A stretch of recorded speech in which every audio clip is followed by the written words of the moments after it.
Suon dunay usa ka anecdote sugilanon nga tumo-tumo lamang.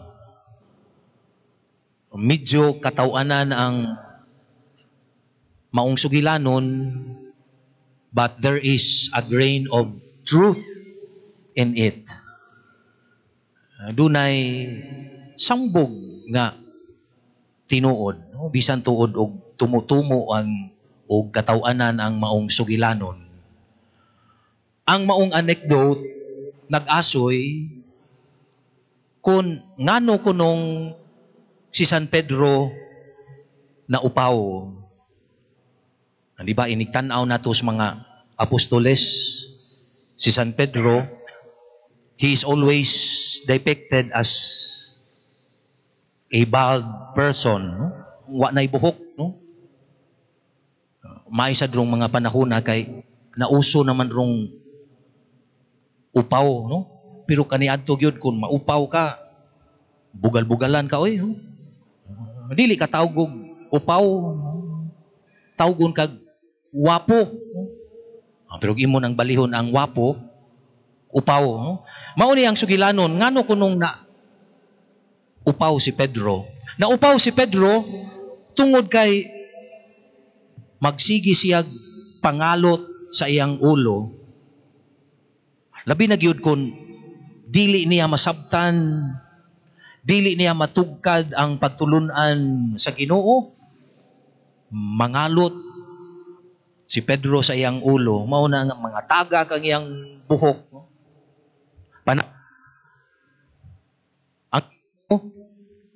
Ang Ginoo diha didto sa templo nagtan-aw sa mga tao nga nanghulog sa ilang hala dito sa halaran.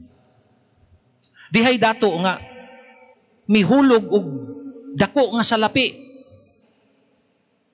Diha say byuda nga nihulog og pipila lang in taon ka sinsilyo. Niyang Ginoo miingon, ang gihulog sa byuda mas dako pa kaysa gihulog ni adtong dato. Nangalot si Pedro siyang ulo kay ngano man taon oy nga gamay ra man kay taon tong gihatag sa byuda unya. Alang sa Ginoo mas dako man to kaysa gihatag sa dato. Wala kasabot si Pedro. Nakaingon si Pedro, dili man ni makamaong mukwenta ang Ginoo. Laing higayon gipakaon ni Jesus sa Ginoo ang 5,000 ka mga tao. Gikan sa 5 ka pan ug 2 ka isda. Nangalot si Pedro sa iyang ulo. Giunsa to pagbuhat sa Ginoo nga gipadaghan sa Ginoo ang 5 ka pan ug 2 ka isda. Samot pag yung nangalot si Pedro sa iyang ulo sa dihang nanghipo sila sa sobra. Ang sobra ni puno og napulog 2 ka bukag. Sobraa ni oy. Di gyud kasabot ang si Pedro. Nganong ang Ginoo dili ka mao mo kwenta? Karon sa atong ebanghelyo, nangutana si Pedro sa Ginoo, kapila ba makasala ang akong isig katao ug ako gihapon siyang pasayloon? Makapito ba? Nagtuo si Pedro, daigon na siya sa Ginoo kay murabag kapitugod, no? Sa ato pa sobra na. Di ba kasagaran mo pasay puta sa atong isig katao katulo raman, no? Mabitaw na nga maayo kay tag muihap. 1, 2, muusap pa gani karon. Ana kay pasaylo.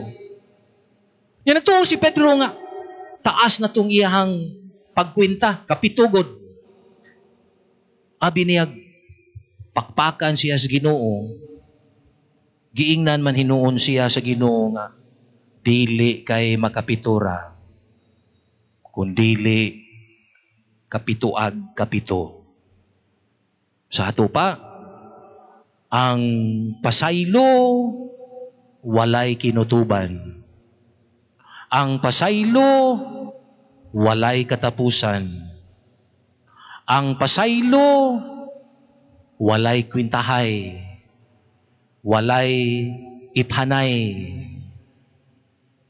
Ninindot kayo nga gisumpayan ni sa Ginoo sa sambingay. Niadtong sulugoon nga nakautang sa iyang agalon og milyon ka pesos. Nya kay naluoy man ang agalon sa maong sulugoon, gipapas niya ang utang sa maong sulugoon. Imagina, milyon ka pesos kadako ana. Gipapas, giwagtang sa agalon ang maong utang sa maong sulugoon. Ang nakaapan lang kay sa dihang nilakaw na ang maong sulugoon, nasugatan niya ang iyang kaubang sulugoon nga nakautang niya pipila lamang ka pesos. Gilabni dayon niya ang maong kauban niya, nya pabayran niya ang utang. Nagpakiluoy sab ang iyang kaubang sulugoon. Nga, ayaw taong kong apikiha. Bayran ko ra ikaw, pero wala gyud mo sugot ang maong sulugoon. Sa dihang nasayran kini sa agalon, gipatawag sa agalon kadtong maong sulugoon ug giingnan, sus, banyaga ka. Gipasaylo ti ka sa dako kayo nimong utang, kay naluoy ko nimo, angay sa bunta kang maluoy sa imong isig kasulugoon. Pagkanindot sa maong sugilanon mga igsuon, no? Magawas nga nagpadayag ni nga ang pasaylo sa Ginoo for us is without limit, without condition. Mausab unta ni ang pasaylo nga atong ihatag sa atong isig kaingon. Ang atong pasaylo sa atong isig kaingon, dili sad nato sukdon. Dili sad nato tagaan og kinutuban. Dili sad nato tagaan og kondisyon. Ang punto sa ebanghelyo karon mga igsuon mao ni, God will never give up on us. Dili gyud mo surrender ang Ginoo nato. Bisag kapila pa ta makasala, andam gyud siyang mupasaylo nato, because His forgiveness is without limit. His forgiveness is without condition. God will never give up on us. Neither should we give up on one another. Manindog ta